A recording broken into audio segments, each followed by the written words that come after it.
Not just explaining the world, but changing it. You're listening to WBPU LP St. Petersburg. You're listening to Diasporic Music on Black Power in 96 with Melinda Francis, and Lisa Watson is on the buttons, and we just completed the jazz zone with T in Providence, and we were listening to Etta Jones, Houston Pearson, and I remember walking down the streets in Detroit one time, and I actually bumped into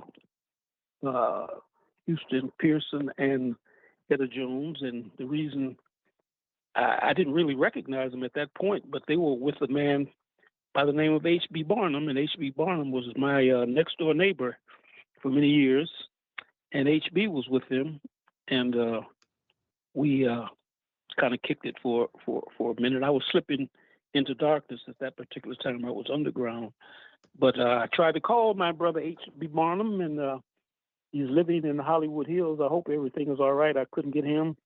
I also have another young man that I used to sing with and I grew up with called Keenan Selico. He's the brother of Ronnie Selico. Ronnie Selico played with Frank Zappa, and he was married to one of Tina Turner's sisters. And I can't get a hold of Keenan Selico. He's in Altadena. I understand Altadena is in big trouble. But joining us on the line is Dr. Gerald Horne, the author of about 40 books, and his latest offering is called Armed Struggle, ? Panthers and Communists, Black Nationalists and Liberals in Southern California through the 60s and 70s. And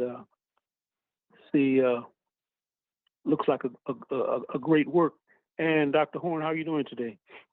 Oh, it's all good. Let me also mention the other one that just dropped a few days ago, African Americans in a New History of the United States of America.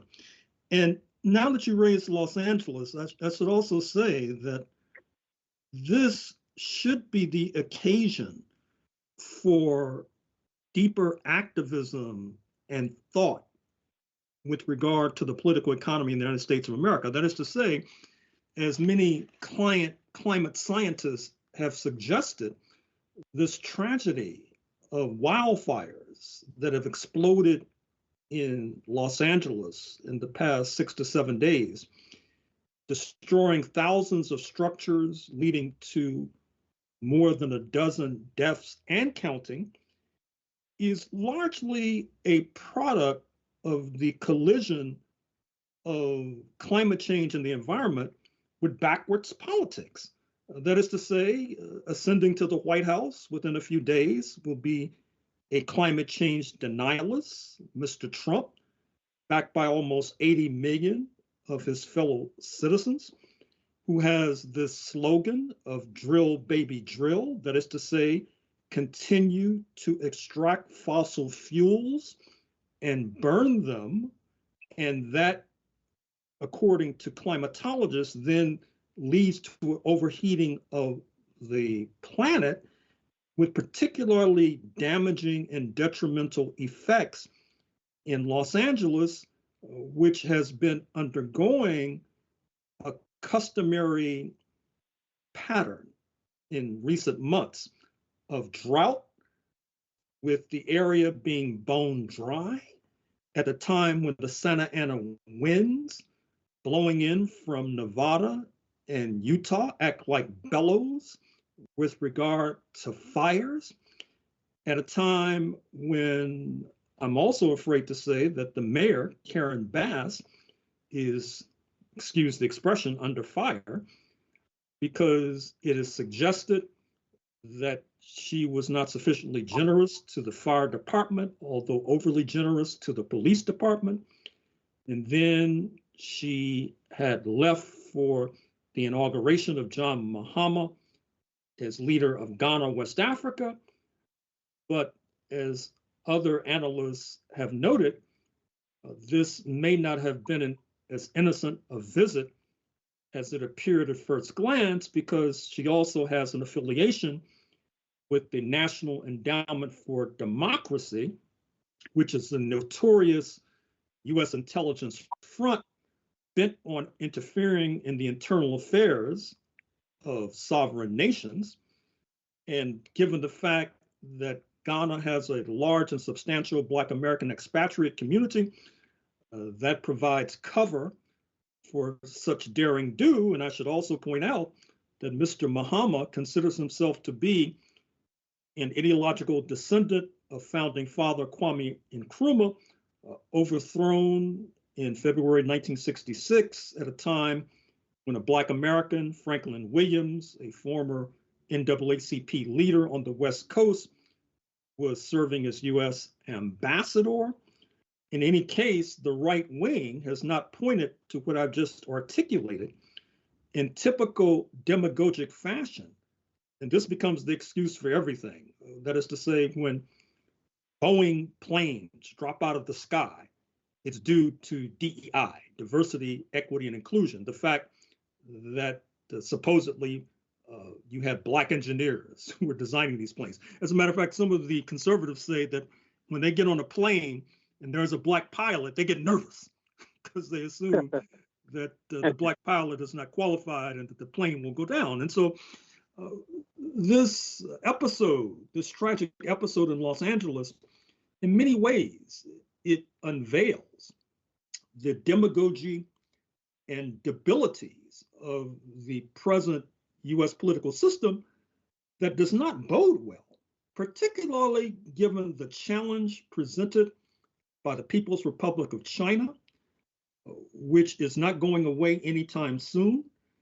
You had the New York Times influential columnist Tom Friedman writing an extraordinary column the other day where he was basically begging China to turn against Russia because, of course, China has been supplying Russia. They've become its closest lips and teeth. And Mr. Friedman instinctively recognizes that it will be difficult for the United States to prevail as long as China and Russia are in a de facto alliance. And so what he's fundamentally suggesting is even more extraordinary. He's saying, China, throw Russia overboard so we can, meaning the United States, can more effectively throttle you, China, which doesn't make any sense, obviously. You must think that the Chinese are fools, which they certainly are not. So this is the state of play. As the inauguration of Mr. Trump looms menacingly in a few days, and all I can say is buckle your seatbelts, and I will particularly say that to our friends in Canada, because you should take quite seriously, and I hope Canadians are taking quite seriously, this idea that Mr. Trump wants Canada to become the 51st state. Now, I realize that's not popular amongst the Canadian masses, but apartheid was not popular amongst the bulk of the South African masses, but it persisted for decades on end. And as I've said many times previously, and I'll say it again, I hope the Canadian left and the Canadian ruling class and all in between are engaging in self-criticism for not foreseeing this very fraught and dangerous moment that the nation is facing. It reminds me of what happens in early 1942 when the British Empire suffered one of its most staggering defeats when invading Japanese troops seized Singapore, the jewel of Asia. And part of the reason was that Britain was looking in the wrong direction and coming in through the back door were invading Japanese troops. And likewise, Canada, despite the fact that it's well known that US ruling elites have had their eyes on Canada, not least since the War of 1812, which was designed to seize Canada, Canada somehow has been focusing across the Pacific at China, across the Atlantic at Russia, where it has this meth-dealing bike gang on its southern border, which it has sought an alliance with. This is the height of naivete, to put it mildly. Not only that, although the left, understandably, has been critical of royalism in Canada, they have been less critical of small r republicanism as developed in the United States of America, which is even more extraordinary since you have a host of critics, including myself, who have been clamoring against small r republicanism as being a cover for white supremacy, but somehow that has escaped the notice and rapt attention of many of our friends in the Canadian left. And I'm afraid to say that they may have to pay a price for their inattention. Let me say this, that Elizabeth May, who was the head of one of the heads of the Green Party, she was born in the United States of America. She had a press conference the other day, and she said that Trump should basically cease and desist before Canada makes the United States the 11th province of Canada. Well, I saw her press conference, and it was quite witty. But Witty, yeah. as was once asked of the Pope in the Vatican, how many military divisions does Elizabeth May command? That is, can she point well taken. Can she back up her witticisms with strategic alliances with other powers? Or is she just, as we used to say, and as many of us used to say, she's just selling wolf tickets, basically. Wolf tickets. And I'm afraid it's the latter. And she needs to go back to the drawing board. Yeah, Melinda, you have some questions? Yeah, are you going to add to the inadequate response from the EU, just to finish the point? Well, it's not only Canada that, like the British Empire and Singapore in early 1942, that has been looking in the wrong direction. Like Canada, Britain and the European Union have sought an alliance with the United States of America. And now with the inauguration of Mr. Trump, he's threatening London and Brussels with tariffs on their exports to the United States unless they buy more energy, natural gas and oil, petroleum, from the United States, and or buy more weapons from the US military industrial complex.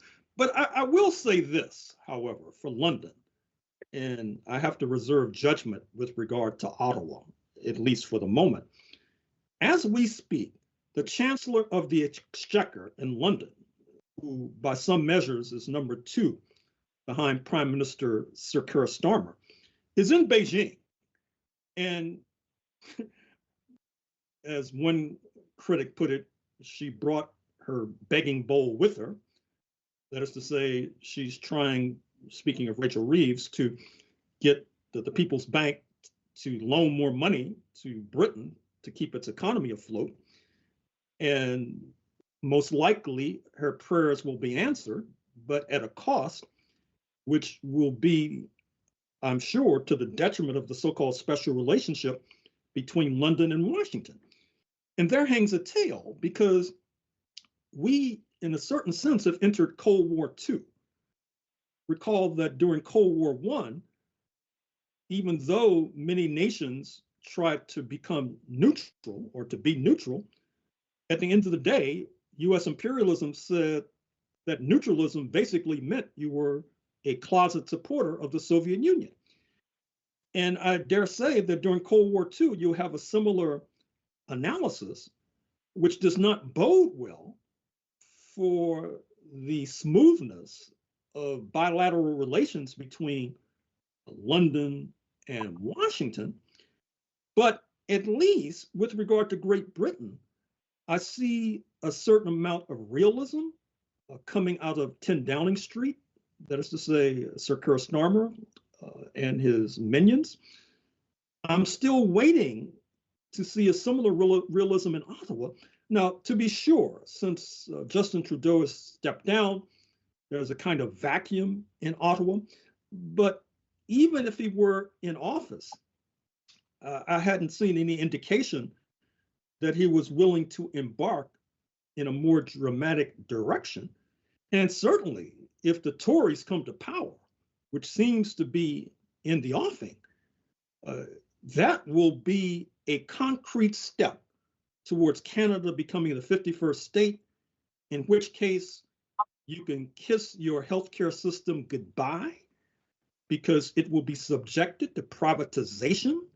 And of course, I'm sure your audience is familiar with Luigi Mangione, the heir to great wealth in Maryland, who has been accused credibly of killing a healthcare executive of the United States of America, not least because of this pay or die system that masquerades as US healthcare.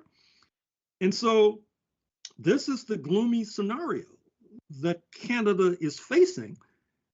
And once again, I haven't seen that many indications of an awareness of the dramatic stakes at play, even with regard to the leader of the NDP, the New Democratic Party, Jagmeet Singh.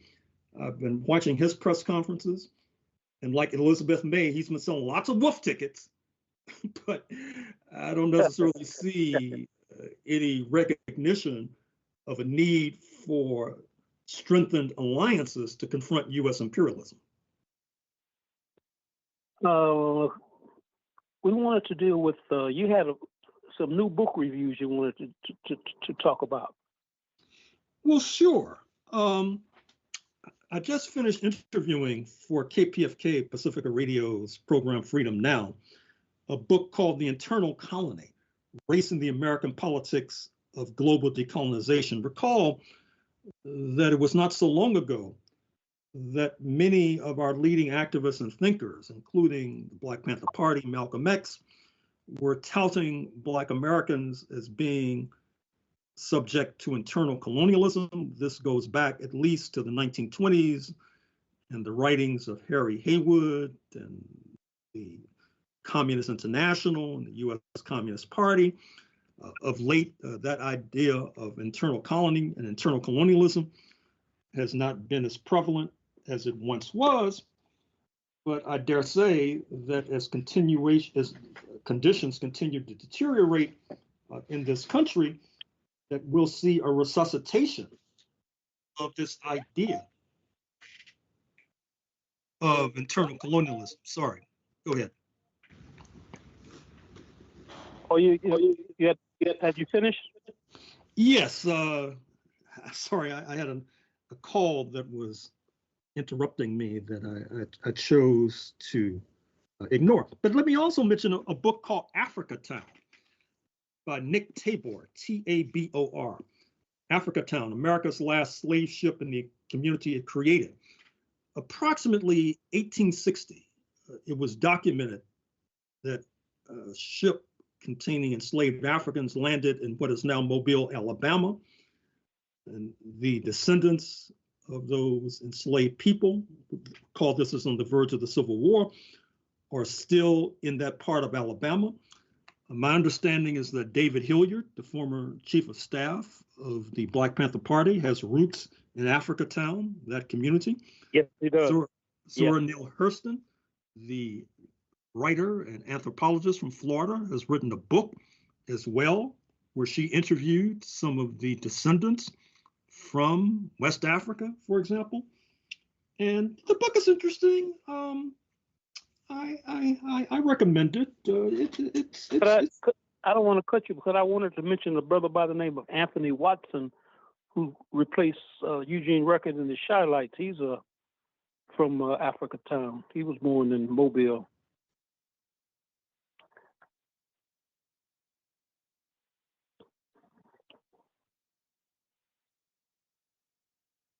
Are you listening? Are you still there? Oh, it looks like Gerald. We lost dropped. Yeah, we lost him. Should we go to music and see if we could get him back?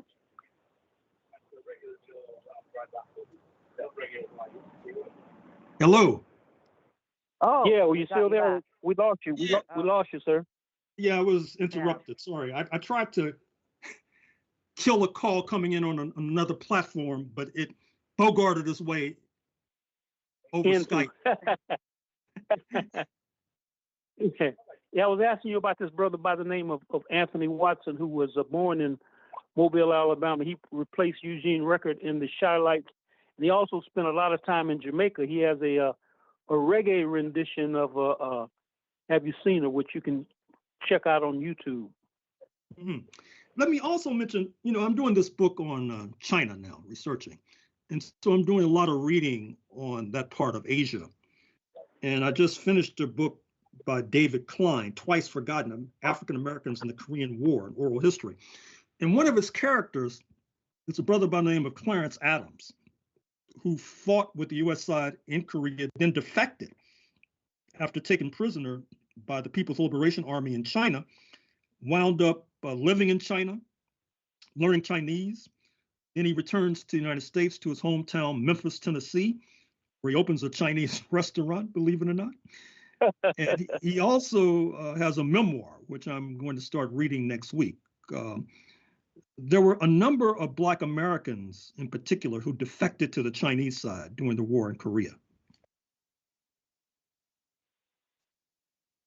I knew what Du Bois and Shirley Graham and William Edward went there, and I think they might have visited there, and I think Paul Robeson never went there, but there's been contact with China Robert F. Williams lived there for a long time, but so you're digging into even prior to that, I presume.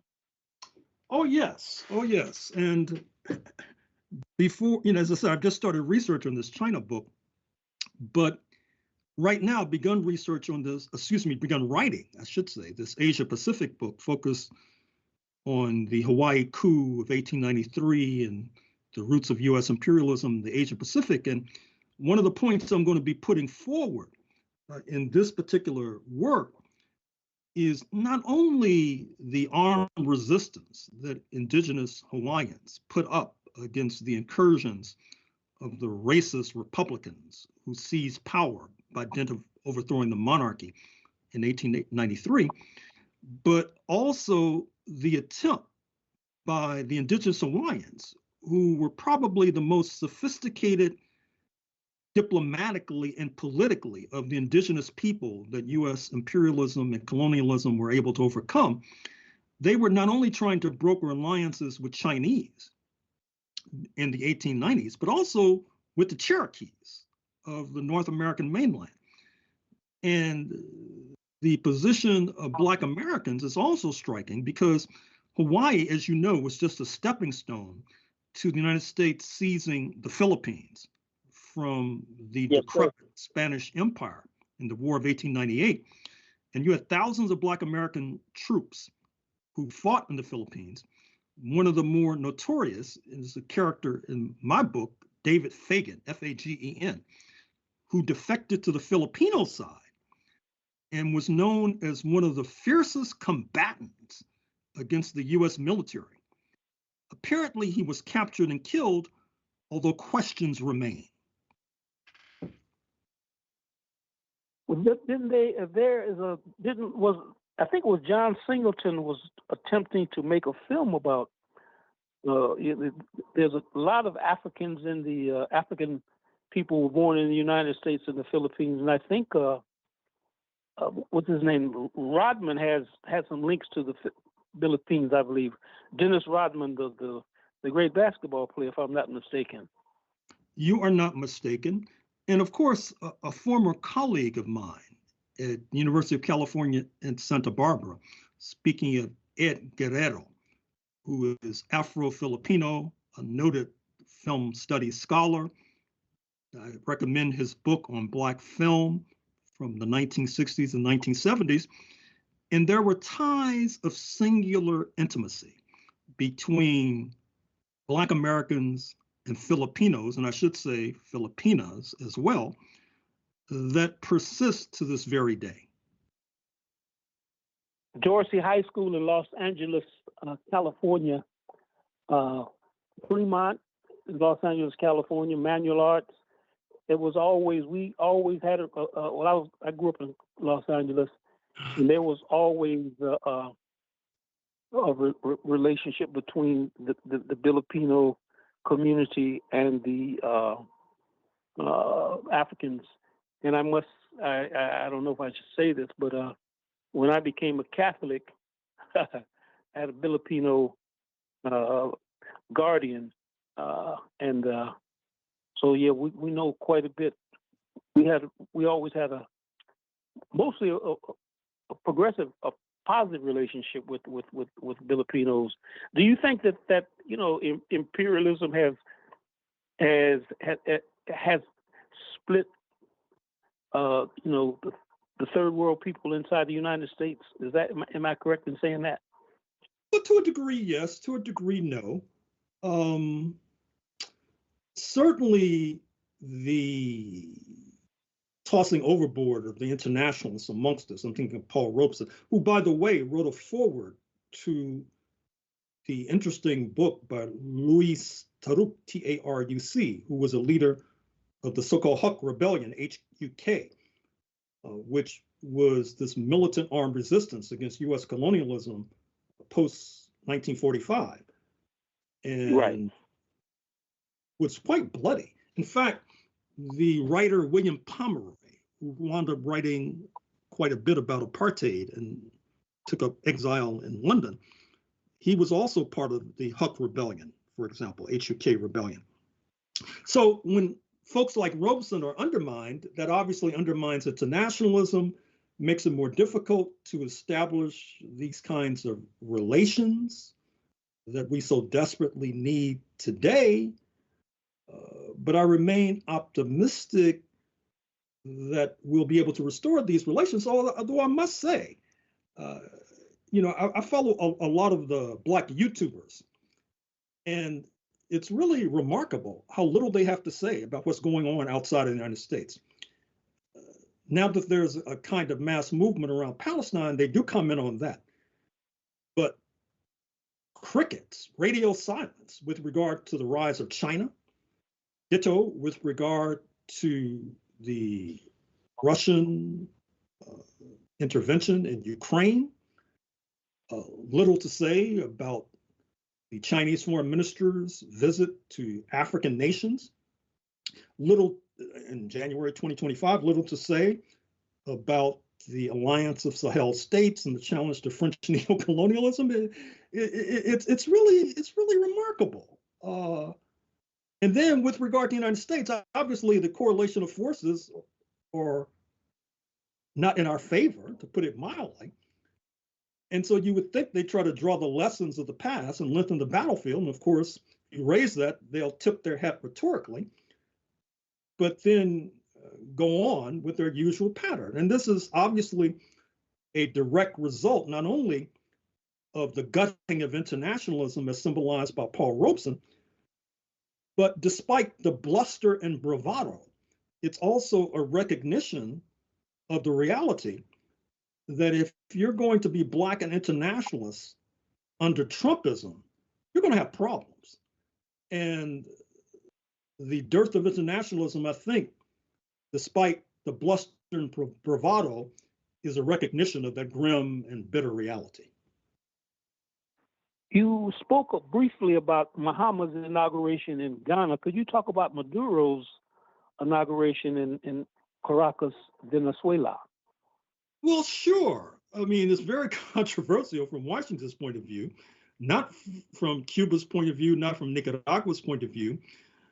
The latest is that Mr. Biden, as he exits the White House, has a $25 million bounty on Maduro's head.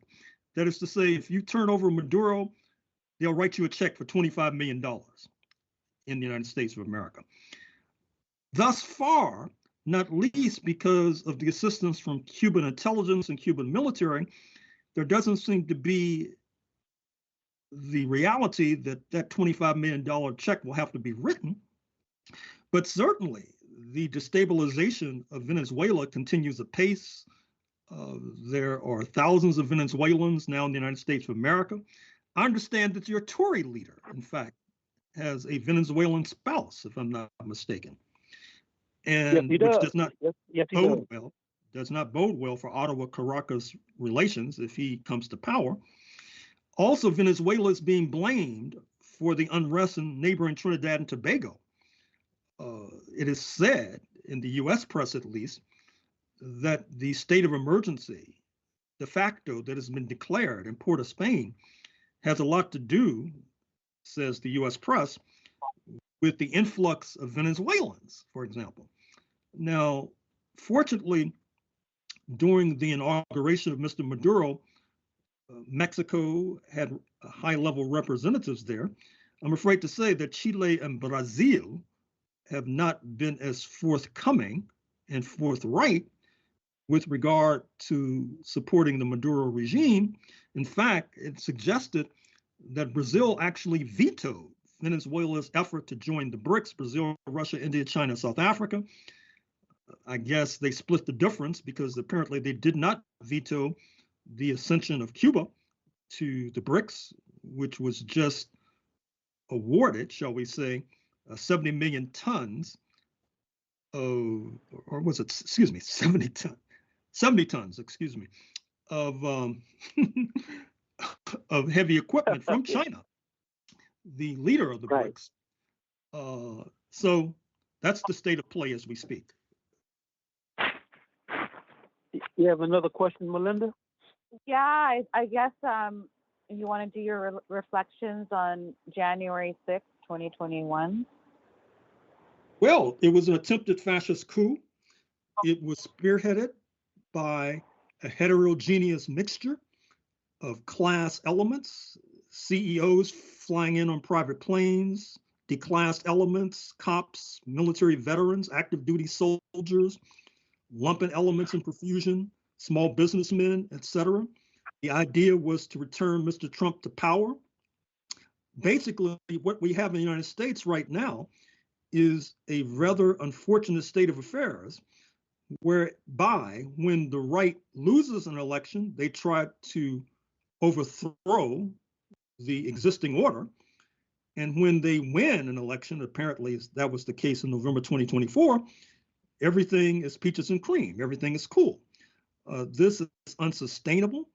It's also propelled by global trends, the rise of the Freedom Party, neo-Nazis in Austria, the rise of the Alternative for Germany, neo-Nazis in Germany. And by the way, once again, you have some YouTubers who are very curious. At the same time that they can be critical of US imperialism, they're also supportive of these neo-Nazi trends. That's what makes the global political scene so tricky nowadays. And I can name names if need be. So in any case, Mr. Trump will apparently be sworn in a few days. Mass deportations are sure to follow. Also, conflict with China likewise is sure to follow.